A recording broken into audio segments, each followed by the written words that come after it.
Welcome, everybody. Somebody just says, how can we access the recording? It'll go up on the library's YouTube page. Once it's ready to go, you'll get an email. Everybody who is registered for the program will get an email from the programming department with links to that video. So that's how you'll be able to access it. Give us a few days just to edit and get everything ready to go. So my name is Sue. I'm a program assistant here at the Elmhurst Public Library. And let's see, the very first thing that I want to tell you about is I have turned on our live transcripts. If that's something that you do not wish to see on your screen, there is a way to turn that off. You are either going to, in your Zoom menu, you're going to see either live transcript with a little caret symbol, or you're going to see more with 3 dots. If you do see the caret symbol, click on that and just click hide subtitle. If you only see more with 3 dots, click on that and hide subtitle. And if you want to turn them on later on, you can just find that wherever you turned it off and turn it back on, and it'll say show subtitle. So you can do that on and off. About halfway through the program, I'm going to launch a poll that's asking how many people are viewing on your device at home. And if you do have any questions as the program rolls along, you don't have to save them. We are going to answer them at the end, but you don't have to save them until then. You can go ahead and type them into the Q&A or into the chat, and they will stay there until we get towards the end, and then we'll go ahead and read and answer them. We do have another Olympics program. It is Tuesday, July 20th from 7 to 8. It's called Wilma Rudolph and Andy Stanfield, Olympic Heroes. And then I also have 2 books that go along with tonight's subject. The Games, A Global History of the Olympics, and The Boys in the Boat, 9 Americans and Their Epic Quest for Gold at the 1936 Olympics. The link to sign up for the next Olympic program and the links to the books in our catalog I'm going to put into the chat. And so while I'm doing that, I am going to turn this over and we'll do this and we're ready to go. Well, salutations. I, for the next hour or so, will be your host of the Modern Olympics, none other than Baron Pierre de Coubertin, the father of the modern games, as he is known. Let me explain a little bit about Coubertin and the games before I get into the modern games. Coubertin, born back in the 1800s, researched many things, was fascinated by an archaeologist who discovered one of the ancient cities of Delphi and found a statue in there of Nike, which would become very important because that would become one of the symbols that we now closely associate with the modern Olympic Games. But while studying the history of ancient Greece, Coubertin discovered the ancient games that were started, they believe, back in 776 BC. And they were hosted by one of 4 cities. It would rotate year after year after year. And it would be 2 of those games would honor God of all gods, Zeus. One would honor, one would honor Neptune or Poseidon, and the other would actually honor Hera, Zeus's wife. But each year it would go to a different city of these 4 cities, and each game would be held, and the winner would be awarded a magnificent prize. In one such city, the prize would be a laurel wreath placed upon their head. Another city, the award would be a pine branches from a pine tree. Still another city, Nemea, the award would be a wonderful stalk of wild celery. Sounds unusual, but that's what all the athletes were going for, was that stalk of wild celery. And fourth, but not last, in Olympia, where the Olympic Games would be held, the winner would receive branches from the olive tree that was a tribute to Zeus, and the tree was right behind the temple to Zeus himself. So it would rotate.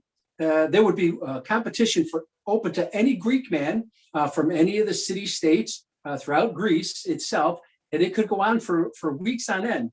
So surrounding it, you would have other entertainment.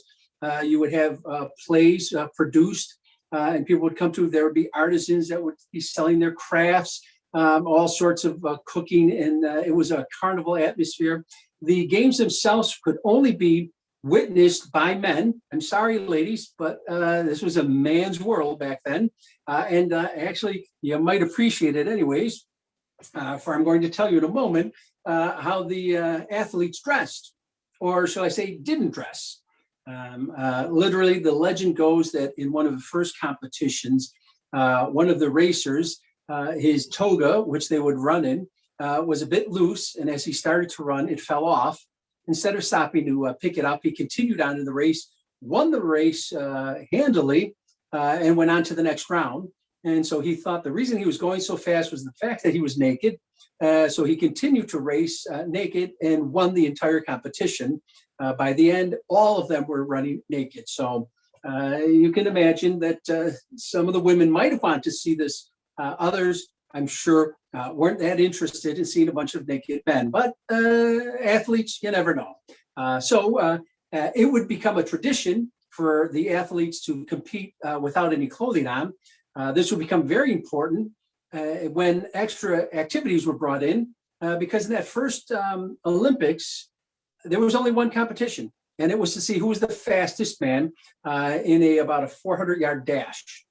And it would be a round robin tournament until they got to the last two competitors. And then the one who won that won, in this case, the olive branches from Zeus's tree behind the temple. The other competitions in Delphi and Nemea, and the third one escapes me as to the city. Those competitions were held the same way, for the same reason, just a 400-yard dash. Of course, not everyone was fast enough for this, so others wanted to enter it and show their strengths, literally, which might be a strength, or their ability to throw a javelin further than anyone else. So over the years, other sports were added to the competitions so that more than one winner would be awarded these prizes during the competitions themselves. While these competitions took place, any city that was warring with another city had an official truce. And a lot of times what would happen is people would come to the games. They would see people from these warring cities. They would get to know each other a little bit better. They would negotiate a peace, and out of that would become not a truce, but an actual agreement of peace between these two cities. And so it became a way for people to get to know each other better and to eliminate some of the hostilities back then. So it was shall we say, a side effect of these games that a lot of these warring cities would put down their weapons for good after competing, especially if you had the boasting rights to have the winner of the games from your city. So it became a little bit more of a competition that way. Now, these are things that were researched and learned about by Coubertin, and Coubertin thought this was very appropriate back in the mid-1800s.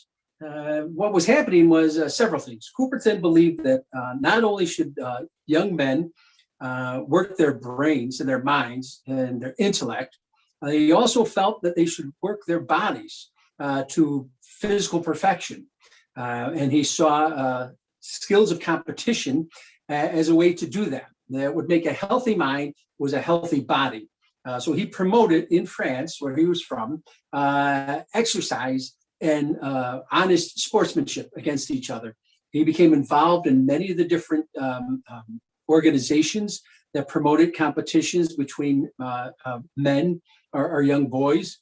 and he became part of a committee of an international group that would meet.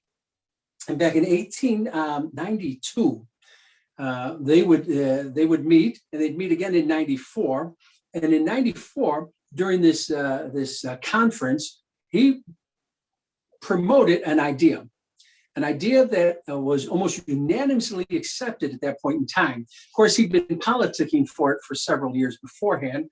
And that idea was to invite all the athletes of the world to meet in one location to see if we can find the greatest in several sports. They would compete against each other like the ancient Greeks did.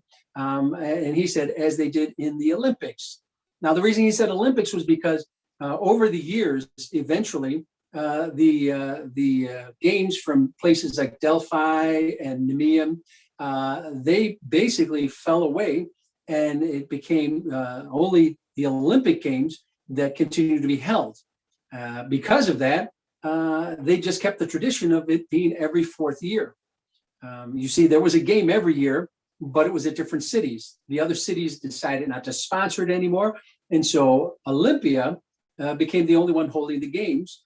And so the old games, the ancient games, became known as the Olympic Games or the Olympics themselves. So Coubertin decides to promote these games of chance, inviting anyone from anywhere in the world to compete to be the Olympic Games. And he did this for two reasons. One reason was to promote athleticism and encourage that to be the heroes of others. And the second was because a lot of countries, specifically in Europe, were starting to get on each other's nerves.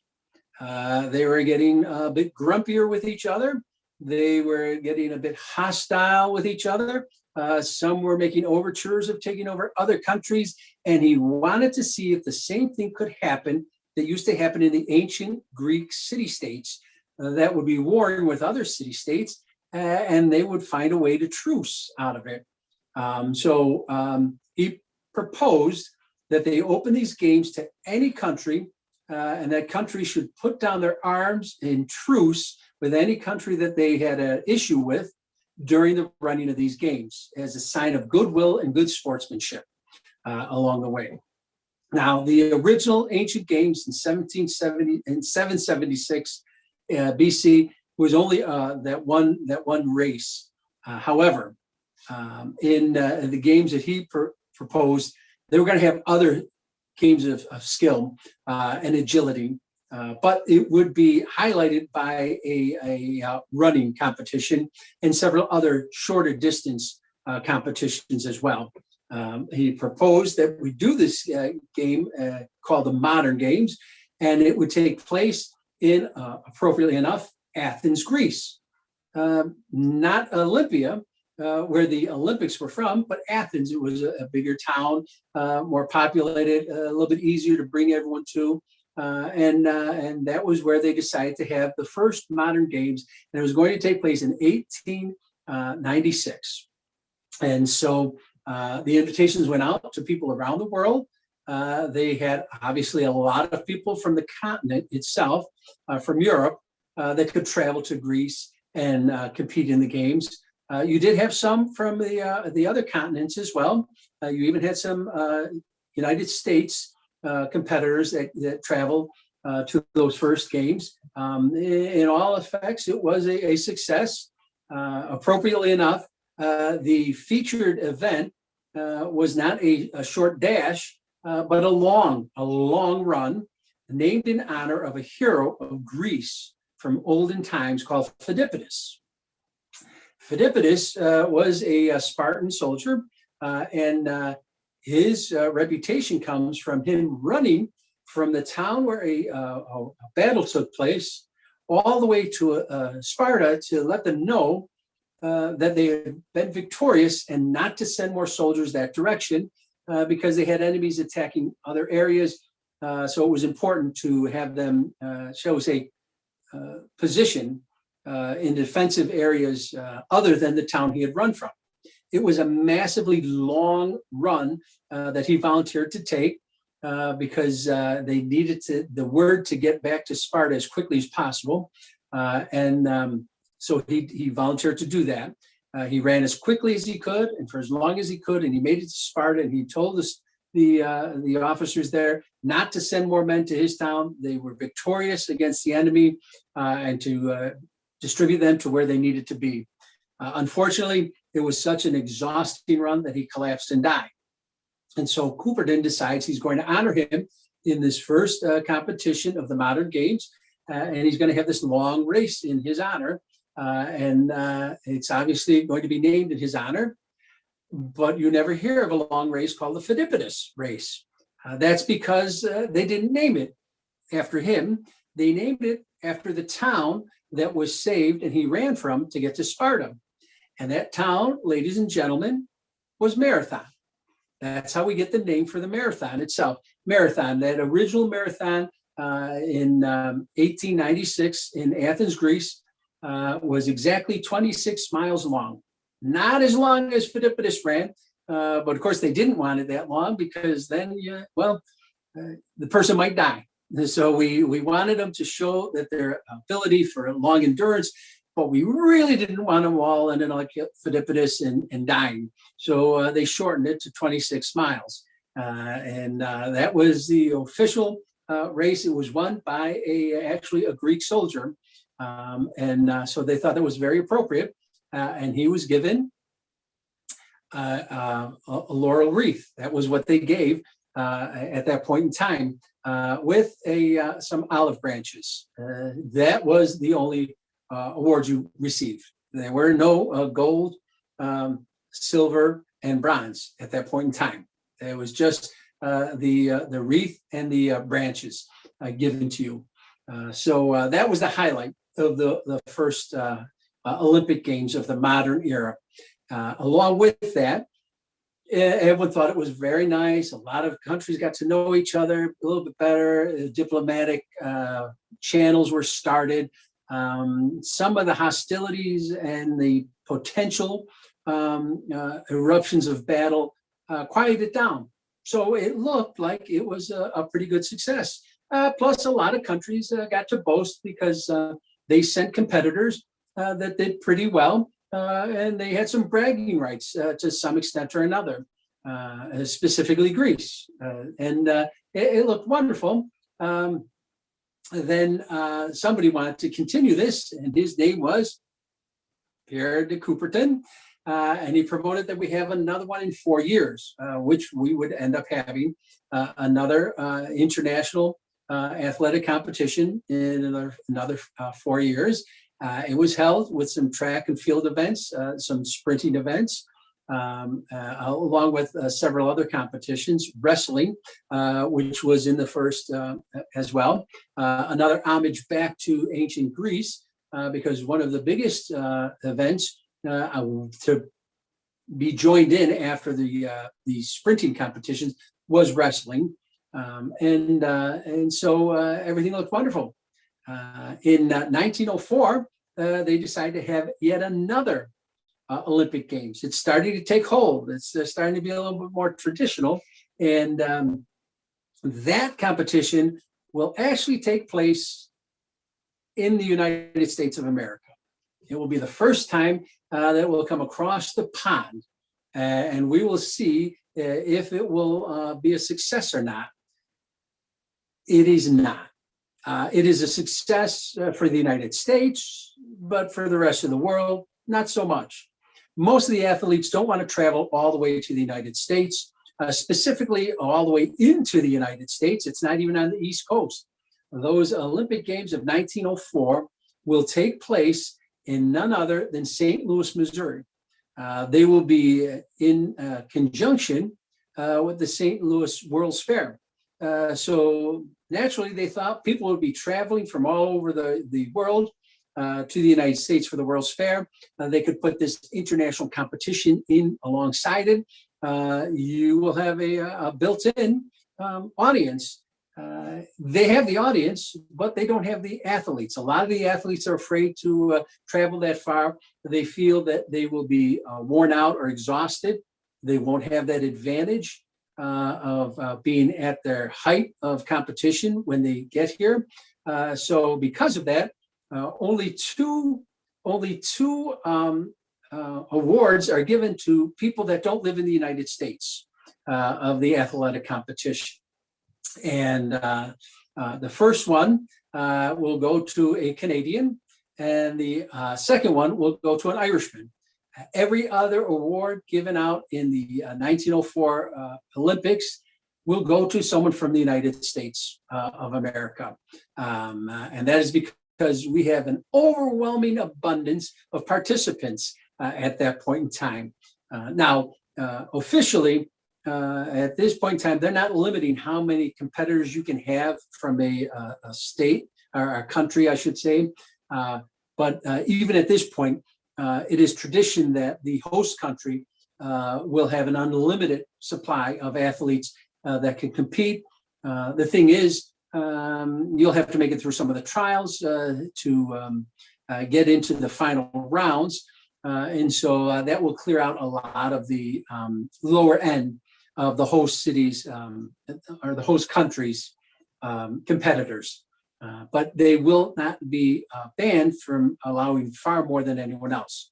So you can see how this really makes it prevalent for the United States. Interestingly enough, a little side note of those Olympics, the track field is still in existence to this very day, and anyone is more than welcome to go and visit it. And it's a wonderful attraction to see. It is in the center of Washington University in St. Louis, Missouri. They have a track field there, and it is the original Olympic field, still with the concrete seating and whatnot. Things were much smaller back then, folks. They didn't have the scads of tens of thousands of hundreds of thousands of people in the stadiums themselves. At this point in time, it was not even a big commercial success. It was more of a philanthropic event, as it were. After that, the Olympics will go back to Europe. They will make their appearance for the first time in London. London will have hosted by the end of this story 3 times. This time, London wasn't expected to host it. Actually, it comes as a surprise. Actually, Rome, Italy, is supposed to have the next Olympics after the St. Louis Olympics. Tradition is they're giving the rights to the next city, and it's at that point that Rome is going to take the possession of it. But what happens is in 1906, Mount Vesuvius erupts, and Italy, specifically Rome, has to put all their financial wherewithal into helping the people of the area destroyed by Mount Vesuvius. So they relinquish the rights to the games, and London says, we have the facilities, we'll take up the mantle and we'll take on the games. And they will do just that. This is a very important step because something happens at the London Games that will change Olympic tradition and just modern athletics from that point forward. And it has to do with the marathon. Now, I explained to you about the marathon in the first, the Athens Games, and I explained how it was exactly 26 miles long. But anyone who runs a marathon now knows that that is not the official distance of a marathon. The official distance of a marathon now is actually 26 miles, 385 yards. What an unusual measurement. Now, I told you that they had the official marathon in the first Olympic Games of the modern era, and I told you it was 26 miles. Why on earth is it now 26 miles, 385 yards? Let me explain to you. This was a competition that London was looking forward to. Coubertin loved London. He was still completely involved in it. He was part of the official Olympic, the International Olympic Committee. He helped organize throughout the years these first games. So it had his handprints on it. And the marathon was always the highlight of the games, and it always ran into the closing ceremonies. It would be the last event run, and it would end right where they would start the closing ceremonies, thanking the host city and welcoming the next city to host the games itself. So this was a big doings. And it was that way intentionally because Coubertin wanted to always harken back to the ancient Greeks and the whole reason for this whole competition. So London is going to go all out for it. Their athletic competition field is called the White City. It's a beautiful stadium right there in London proper itself. Now, they want this to end with a spectacle beyond belief. Now, they come up with this great idea. They measure out the distance-wise, and they can start the marathon at Windsor Castle. We're tying all types of things in here. They are thinking this is going to be spectacular. It's going to be magnificent. They can start at Windsor Castle, and then it will end right there in the White City Stadium itself. It'll be great. It'll be magnificent. Everyone's all excited for it. And then they get word the royal family's going to be there. The monarch, he's going to be there. The family's going to attend, and they sit down in the royal seating area. And somebody has the wherewithal to realize the royal family, king, whatnot, they're all sitting about 385 yards away from the end of the race. The official end of the race was on another part of the track. And so they had to move the finish line, for you didn't want the marathon ending before it ever went past the royal family, which is the host city and one of the most famous people in the world, the King of England. So they moved the finish line, so it ended right in front of the royals themselves. And because of that, you had a difference from the official end to what became now the official end. And because of that, nobody said anything, and it became the official distance of a marathon. After that, it always had that extra 385 yards on it. A little bit of trivia. The marathon was originally 26 miles, got that extra mileage, or yardage, I should say, because nobody wanted to tell the king he was in the wrong place. So the royal family moved the end line. It didn't help. An Englishman didn't win it. It was still won by a Greek at that point in time. But because of that, they never changed it back. And from that day forward, that became the official distance of an official marathon run. It was never meant to be that way, but because they moved it, they never moved it back from that point forward.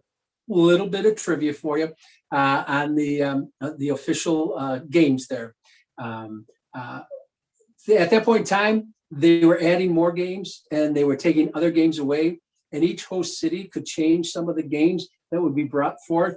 They would have to petition the Olympic Committee, and a lot of times this had to do with something that they were famous for, something that was very popular in their area. Rugby is instilled into the Olympic Games at this point in time. Football, as the rest of the world knows it, soccer as we know it, has been incorporated in by this point in time. These different forms of competition are brought in for different sporting events. Sometimes they will start as an exhibition game hosted by the host city, host town, country, I should say, and then will eventually make their way in. Sometimes they're just petitioned in straight out.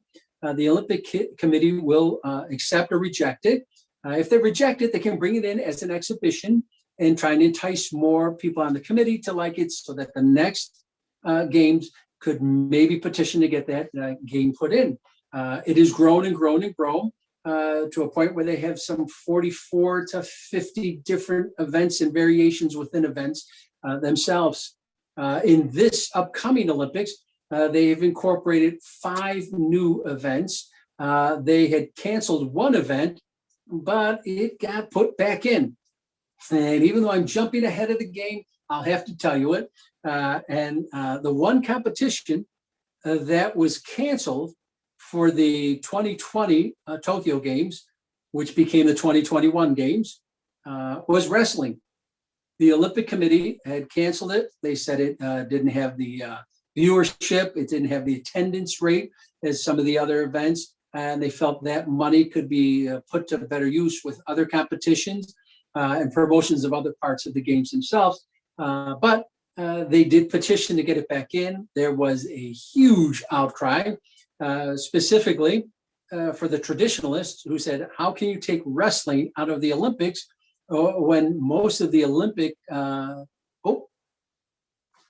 me see if I got taken out here. I can still see you. Oh, you can still see me? All right. I just had a message come up on mine. So as long as you can still see me, excellent. They petitioned to get the wrestling back in, and it was overwhelmingly voted to stay into the Tokyo Olympics of 2020. But it is ironic because it was a competition that is so closely affiliated with the Olympics, and yet it could have very quickly been out of it, which has happened to other competitions. Some competitions that have come and gone and come back. Badminton is one of them. Tug of war was very popular for a long time, and then it was pulled out. Bowling was put in as a competition, an exhibition, and never really took hold itself. Interestingly enough, baseball and softball were actually brought into the Olympics in the 90s and then taken out of the Olympics in 2005 and brought back in this year for the first time. So they came in, went out, and they've come back again. The reason they were taken out was because from the 90s Olympics to the 2004, no one else won but the United States. And so the other countries were like, this is a very much a United States event. It's not really international. And they took them out. Now, ironically, in those last Olympics that they competed in, the United States lost in softball and baseball. So it looked like they pulled the gun a little too quickly on it.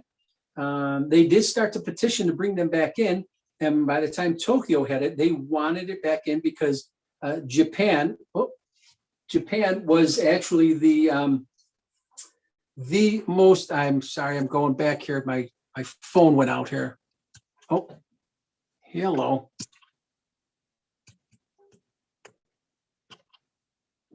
There we go. Am I back on there? Yes, you are. Okay. Here, my phone just went totally blank on me. So ironically, the Japanese have become very popular with baseball and very successful with it. So they petitioned vigorously to get it back in by the time of the 2020 Olympics. They were successful. And for the first time since 2005, when they were officially banned from the games, the baseball and softball competitions will take place in Tokyo, along with several other new ones. Skateboarding is going to be a new one for it. Karate is going to be a new competition. Many people say when you say that, they don't believe you.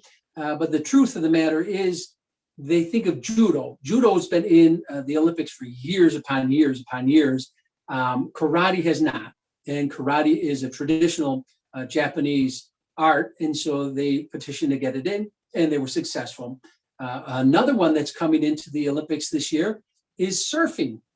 It's been an exhibit sport for some of the Olympics that were near waterways, but it has officially been brought in this year. And interestingly enough, the next Summer Olympic Games, which are going to take place in Paris, they're going to have surfing there as well, but the surfing is not going to take place anywhere near Paris.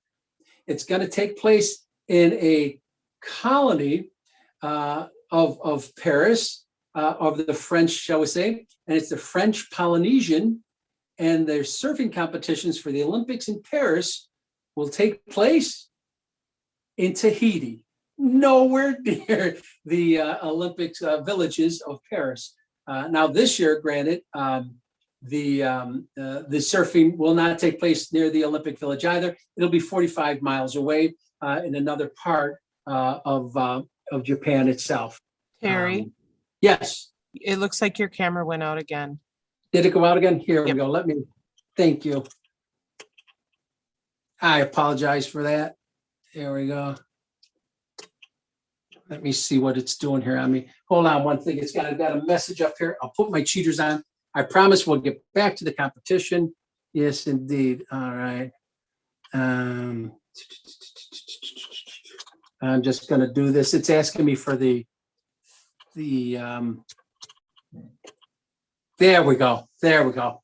I got it back on there. Yeah, it was asking me to answer the survey, so I didn't dismiss it. Now we're back to where we need to be. And we've gotten ourselves to the surfing events. I jumped us all the way from the London Games of '08 all the way up to the present games. But that's because I wanted to tell you about those couple of events that come and go as they do. The Olympics were looking great. The London Games proved to be a huge success. Word spread.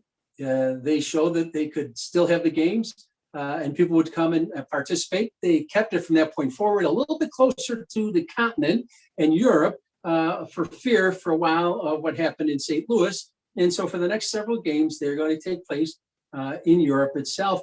And the games in the mid-teens in 1916 are going to take place in Berlin. That doesn't happen. The reason that doesn't happen is because at that point in time, there's this thing going on called a world war. Started, ironically, by Germany. And so they can't really have a competition about peace and unity and good sportsmanship while most of those countries are warring with each other beyond belief. The war that started in 1914 doesn't look like it's going to end anytime soon. So the Berlin Games are canceled.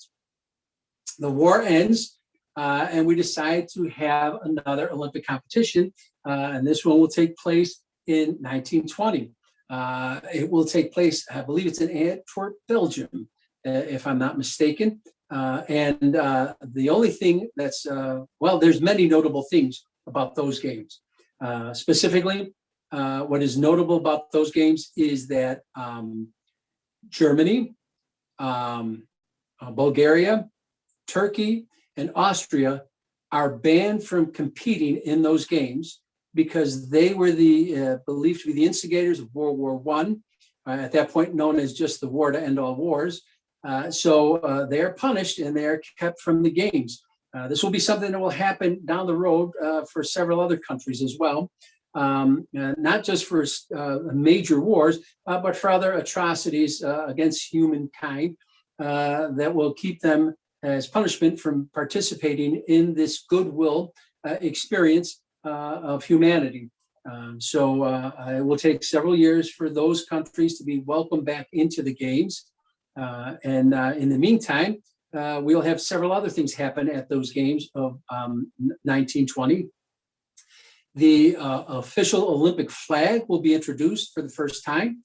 That flag is five rings, I should say, interconnected. And it's a wonderful image. And that image comes from that statue of Nike that I was telling you about earlier. That was on the base of that statue. And it was these interconnected rings. And Coubertin says, hey, you know what? That will symbolize the 5 continents where all the competitors come from. And so that will become a symbol of the Olympics. He goes one better. The rings are introduced there and the flag is introduced. And the flag is representative of every country that sends a competitor to the games by having at least one color from that country's flag in the Olympic flag. That is the right reason we have the blue, black, red, green, and orange, yellow and green circles.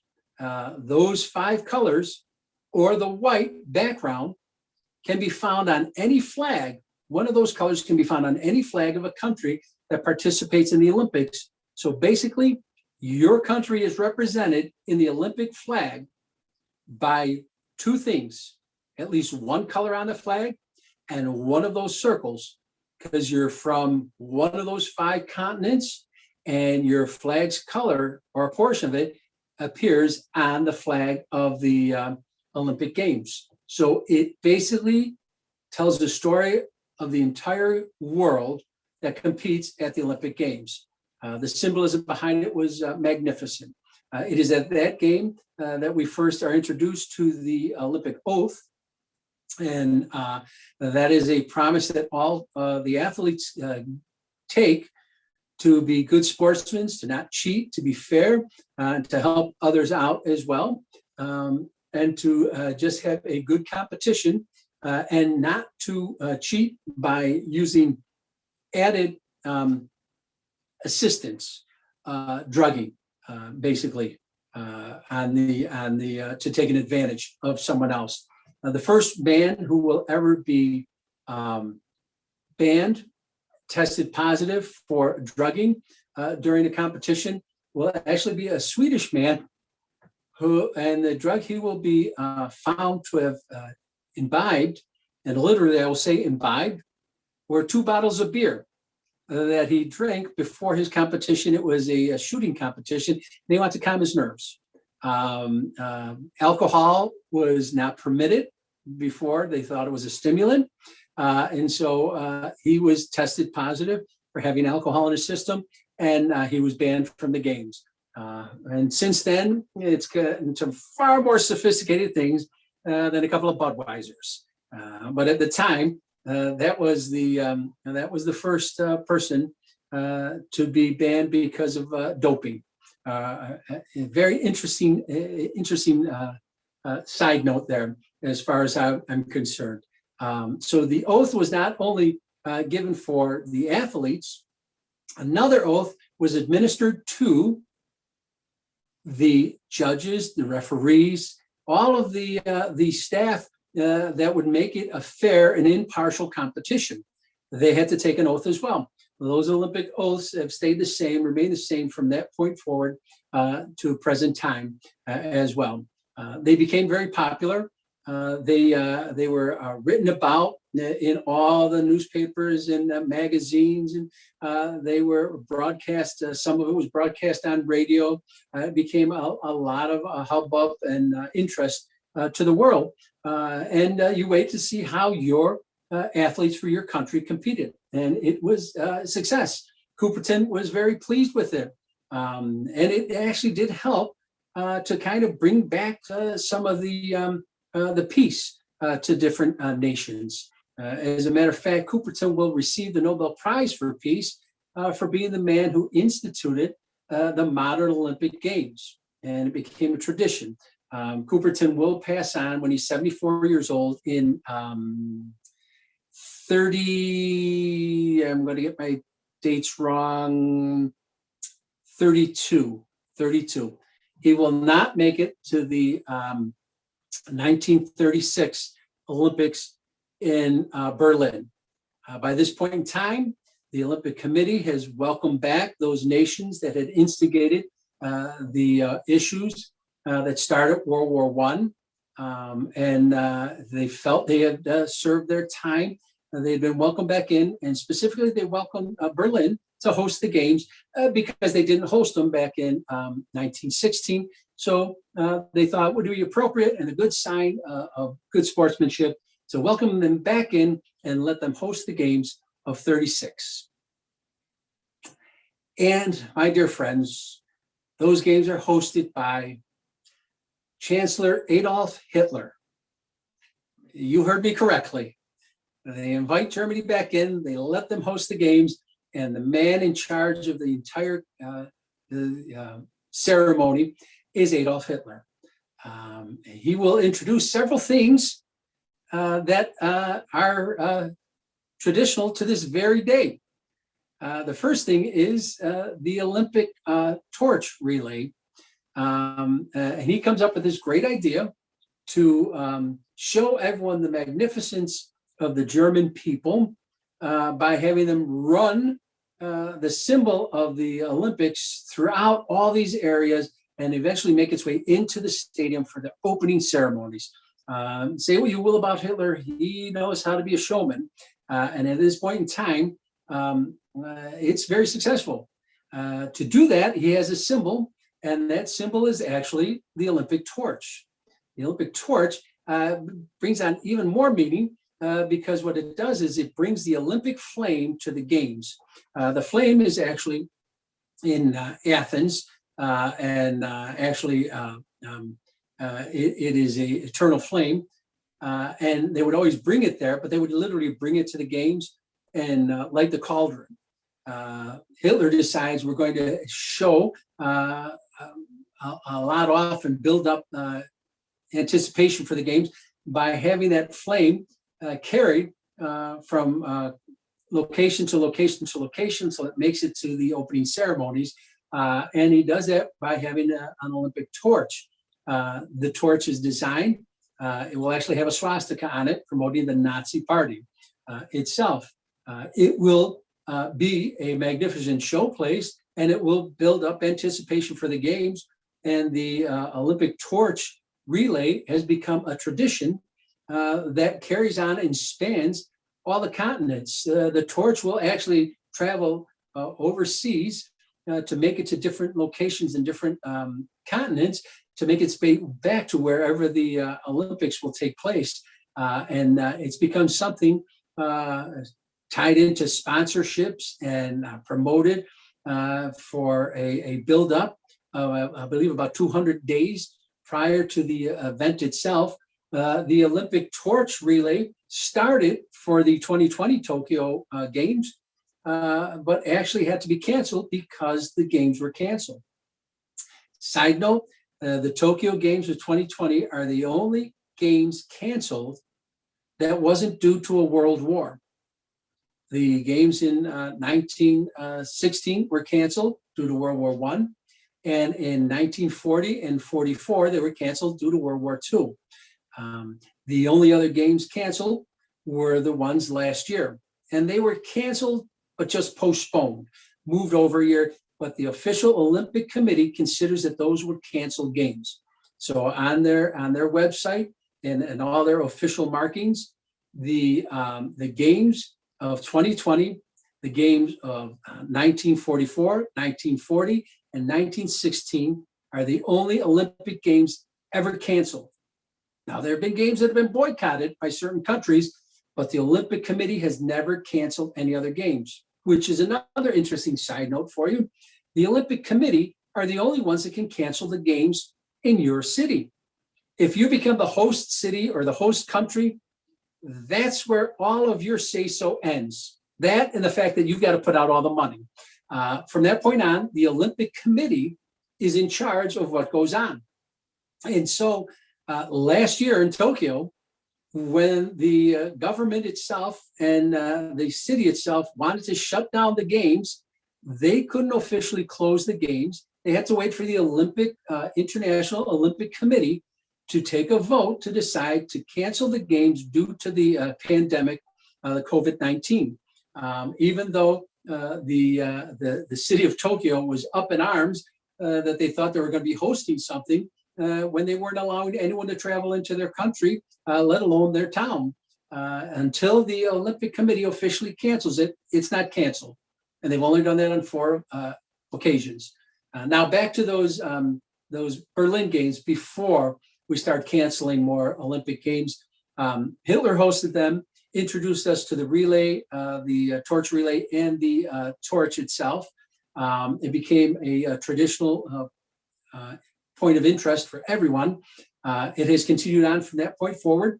In those days, you would have summer games, and then you would have winter games. The winter games started in 1924.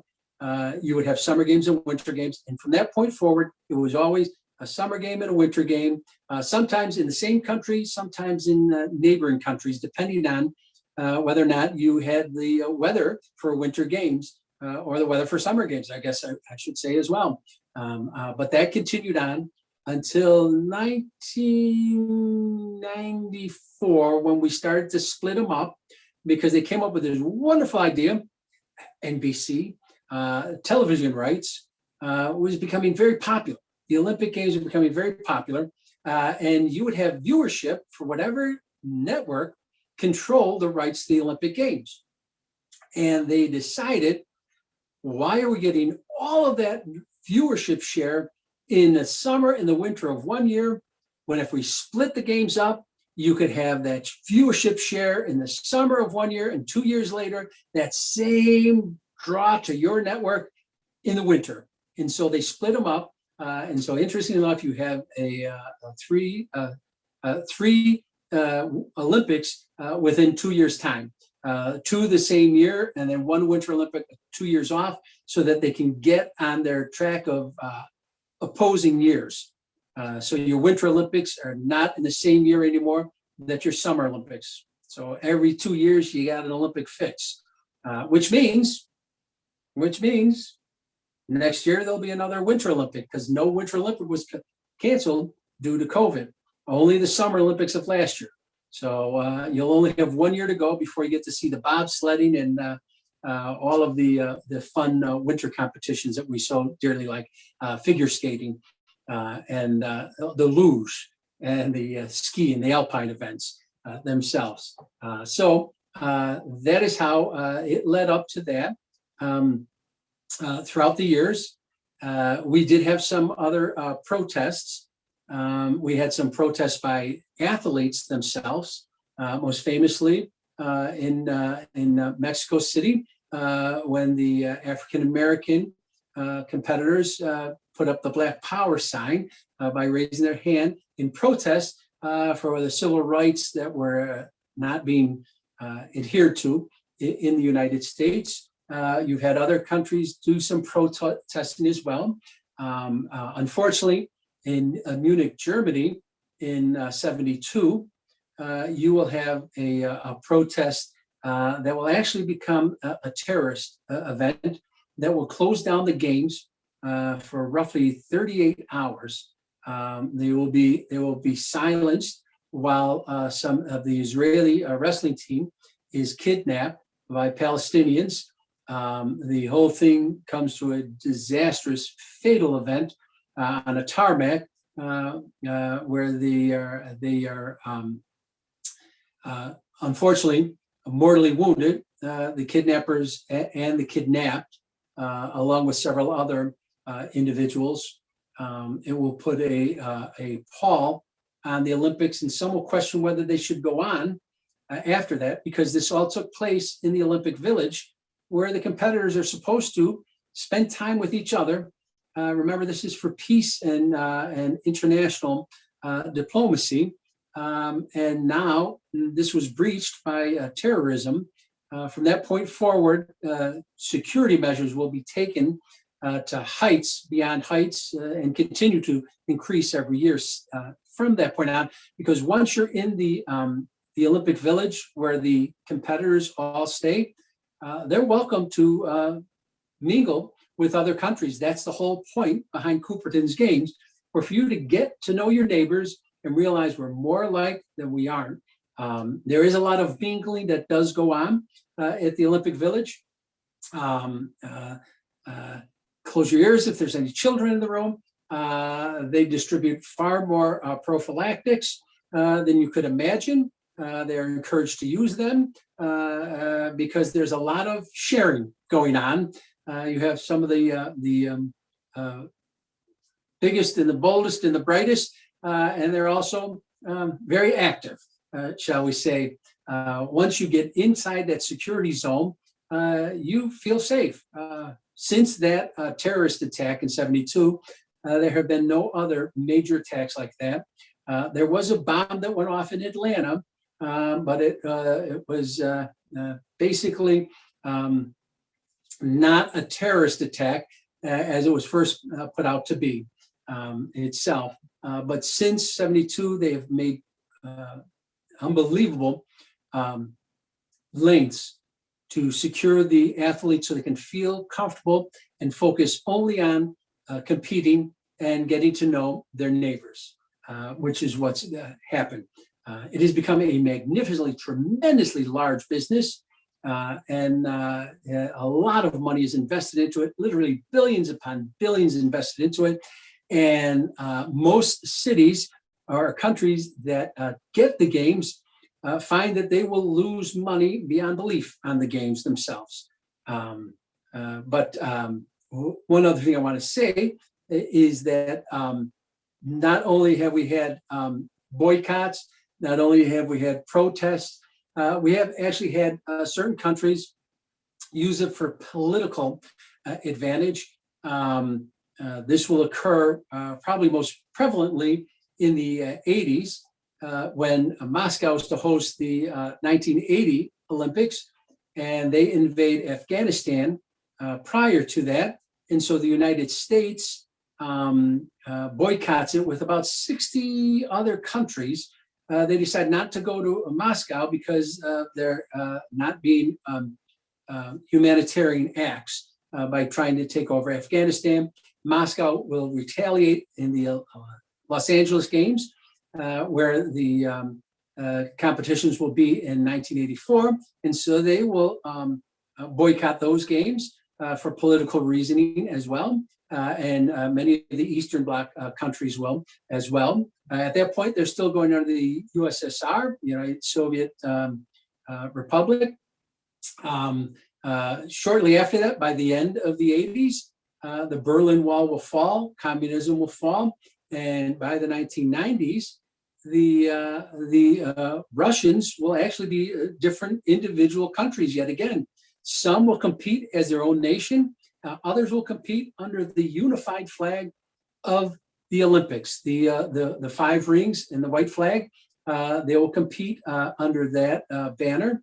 The first time they do that, they will actually win more medals than any other country in the Olympics themselves. And I want to say that is 92.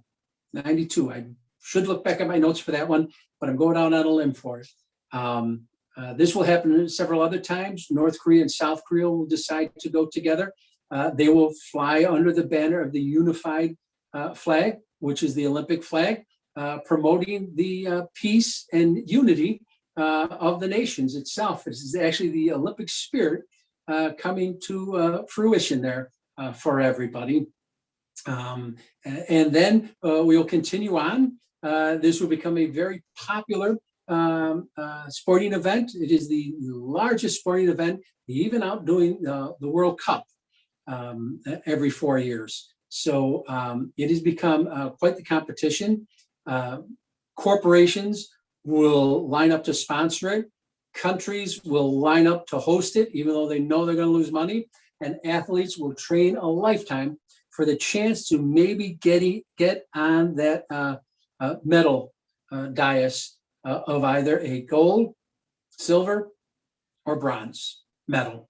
Those were incorporated in the 1900s after the first games. By 1912, that was the last time the gold medal was actually gold. The gold medal now is 92.5% silver. So even if you come in first place, you're getting a silver medal with gold plating on it, unless you won before 1912. Before then, the gold medal was really gold.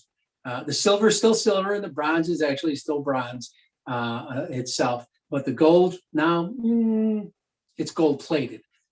The medals will be designed by the host country.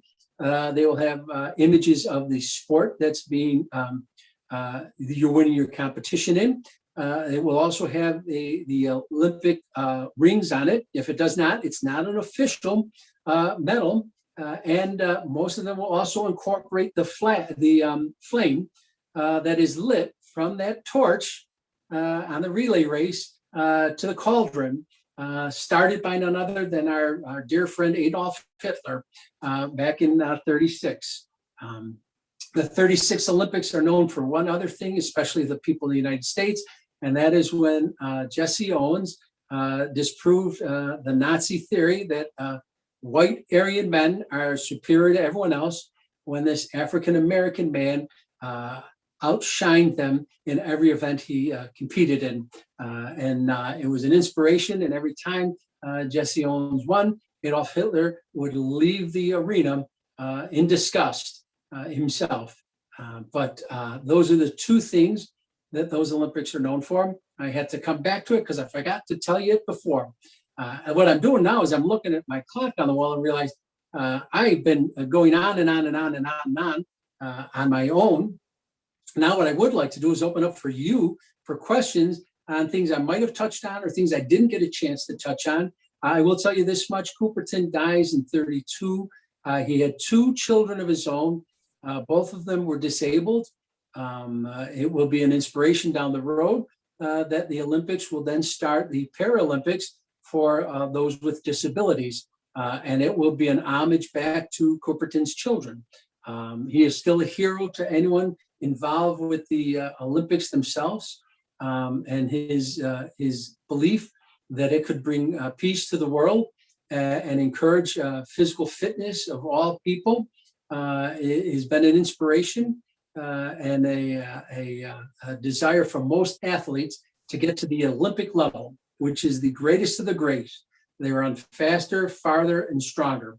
And that is the motto of the Olympics themselves, which, interestingly enough, comes from another statue of Nike. And everything with the Olympics ties itself back to those ancient Greeks themselves. So on that note, let's open up for some questions from the audience. So we have somebody asked a question. I think this may have referred back to maybe when you were talking about the flag. Mm-hmm. Was there something with the continents? Yes, it was considered the 5 continents that nations would come from. It would be Europe, it would be South Africa, it would be America. They considered North and South America combined together. It would be Oceania, which was the Polynesian areas, and it would be the Arctic nations themselves. So that was the 5 nations they considered. It's 7 continents, but they considered only 5 at the time. So that's why it's the 5 rings. And coincidentally, it was because they saw the 5 rings on a Nike statue. And so they thought to put some symbolism into it, they could say these are the continents that the rings symbolize. Since then, and with the technology of today, they do try to make the torch pass through every one of those continents before it makes it to its resting place for the Olympic Games themselves. Well, that is a perfect segue to the next question, because it is, do you know where the Olympic torch is on its journey, like right now? Yes, it has made its way into Japan, and now it's making its way, if you go to the Olympic.com, I believe it's there, or they might have a subsection to find out where the torch is in the relay itself. They will follow it on its route, and I believe because it's got to get to Tokyo by the 23rd, because the opening ceremonies will be at the 23rd. And interestingly enough, the games will be 13 hours ahead of us. And usually when NBC has that, they try and black out everything so you don't find out anything about it, and then you try and make it look live 13 hours later. Australia, they had a doozy of a time with that, and anytime it's been over in that part of the hemisphere. This time, they're actually going to show it live on NBC streaming, and they're going to do it on NBC itself. They will come in live at about, our time, it'll be about 5 minutes to 6, 5:55 a.m. on the 23rd. And then they will rebroadcast it that night in a whole package deal. So they'll probably edit out some other things, but they're going to do it live in the morning because they figured at this point in time, you can't beat them, join them. Right. People are going to stream it, or they're going to watch it some other way on the computers. So they decide they're just going to do it live and then put their package together. They did some of that experimenting with that in Beijing, and it worked. So they figured, might as well just do it, and then you can do the replay package. Some people just aren't going to do it live; they'll watch the highlights at night. So, but yes, so it is en route. I believe it's already on Japanese soil now, making it to some key cities in that, so that it can be close by. And they have not said who the celebrities are at the end. Usually, when you get close to the opening ceremonies, the last bearers of the torch, as it comes into the stadium and then is lit, are key athletes that have won medals for the host country or nation. Probably the most famous for that to happen was when the Atlanta games, when they kept it so secret, nobody realized it until all of a sudden Muhammad Ali had the torch, the light, the cauldron. It was fascinating. They had kept it so secret. Yeah. And they pride themselves on doing that. So it really means something. And I think that was probably maybe because we're from the United States, probably one of the most thrilling. They have had, I can't remember which game it was, that they brought the torch up and then an archer actually lit the torch and then shot it into the cauldron. That was another spectacular way to do it. They try and one up themselves. This year's going to be fascinating because not only is this Olympics the first Olympics that was canceled and moved a year off, it's going to be the first Olympics that will not have fans in the arenas because of COVID. They have shut everything down. And there will be people in the opening ceremonies outside of the athletes, and it'll be dignitaries from different nations in that will have clearance.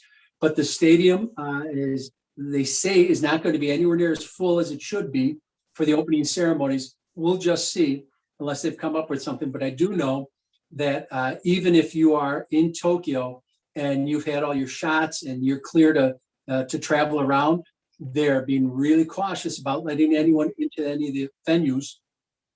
And they've had about 10,000 of their volunteers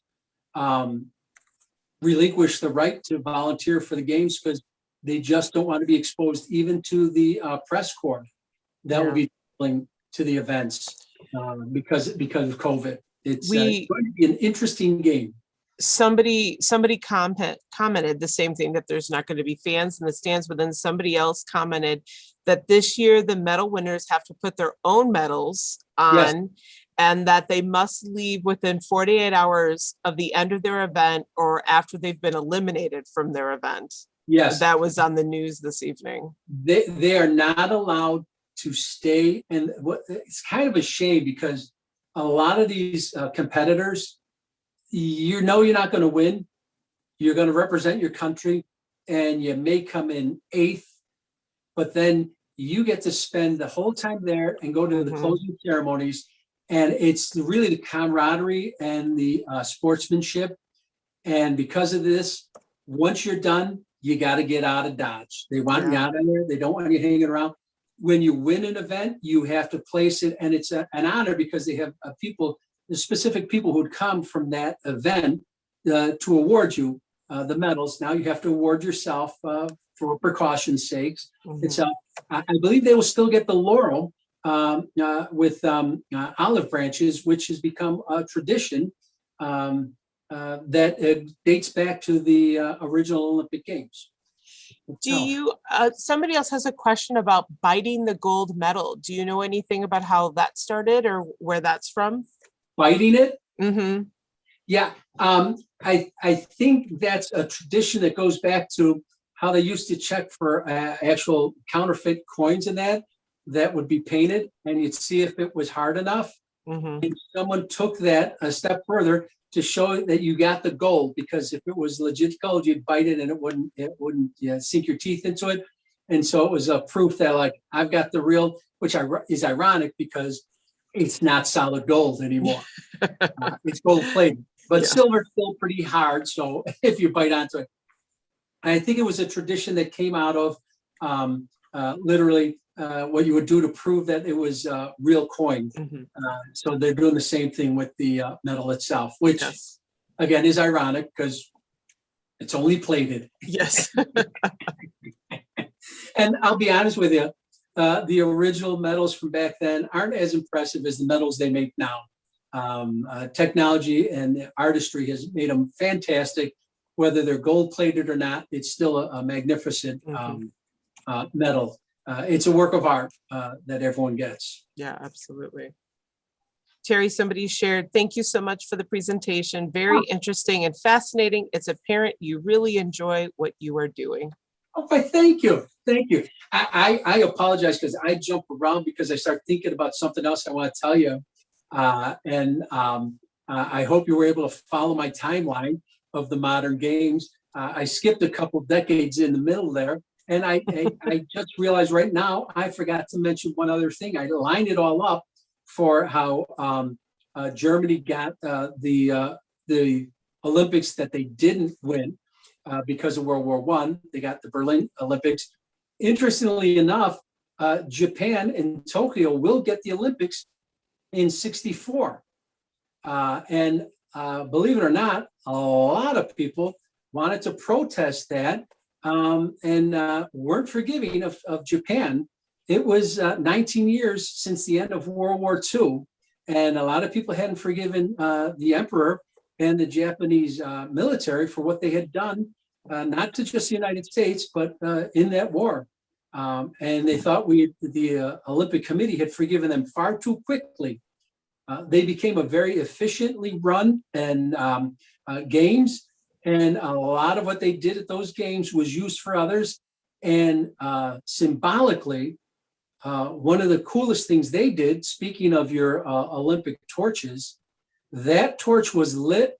The last person to hold a torch and light the cauldron was a boy that was born close to Hiroshima on the day they dropped the bomb. Oh, wow. He had survived, and they had him light the cauldron. So a lot of people felt a little bit, when they were still saying they shouldn't have the games, and then they find out that the person who was lighting that survived the bombing of Hiroshima. Yeah. Yes. They got back at him a little bit, but it was interesting that they tried to show this is a sign we're welcoming you back in to the world stage. Mhm. And a lot of people didn't want that at that point in time. I think we've got one more question. Do you know if there's going to be a closing ceremony this year? I've been trying to get it confirmed, and I cannot get, to the best of my knowledge, that they are confirming the closing ceremonies. There has got to be some form of closing ceremonies because they have to hand over the games to the next city that's going to host them. Right. I think they're going to do a hybrid like they're doing for the opening ceremonies. Unfortunately, I don't know if they'll be allowing the athletes to come in at that point. Right now, the athletes are all showing up there. They're being tested. They're all being quarantined. They'll be able to control and monitor them. And then, like you were saying earlier, they want them out within 48 hours of their competition. Right. So there won't be the huge March of Nations when they're all intermingling with each other. Right. The ceremonies, you're with your country. At the end, you're intermingling and showing the spirit of the games. Mm-hmm. And so they haven't officially said how they're going to handle that. But if they're not letting anyone stick around, it's going to probably be a ceremony that's hybrid with maybe dignitaries in the stands and not many athletes making the rounds of the competition, which is a shame because it's a really fun part of it. And again, that is for the people who competed and didn't win a medal. That get to enjoy it that much as well. I do know one thing they're talking about. They have incorporated a lot of robotic technology that Japan is very proud of. You've seen a lot of those YouTube videos of the robot dogs or the robot butler, and that. Mm-hmm. Yep. They're incorporating a lot of that in, and they had unfortunately designed it to be like your directions to different areas and locations. and now they are in any need of it. So I don't know how much they had planned to incorporate that into their ceremonies. We Right. shall see. We Yeah. shall see. But yeah, Well, the keeping the closing ceremony is a bit of a still on the QT. sure. Well, it'll be very interesting. It's one of, as with many things, even on grand scales like the Olympics, or on even just very small scales in our own lives, we're all making a sacrifice to try to get back to our regular lives. Things had to change a little bit. So this will be Oh, really yeah. interesting to see what this ends up looking like. It should be interesting to see, and I really feel they might get some things out of it they will use in upcoming Olympics as well. Mhm. They have learned a lot from previous Olympics on how to transport people around, and this obviously is going to show them a way to monitor people better. And I'm sure some of the other technology they're going to be using will be incorporated down the road to other Olympics themselves. Yeah. So I will Absolutely. try and find a positive that way from it. Yeah. I think it's ironic that even if Tokyo wanted to shut everything down now, they can't. It's the Olympic Committee that has to tell them whether or not they can. Right.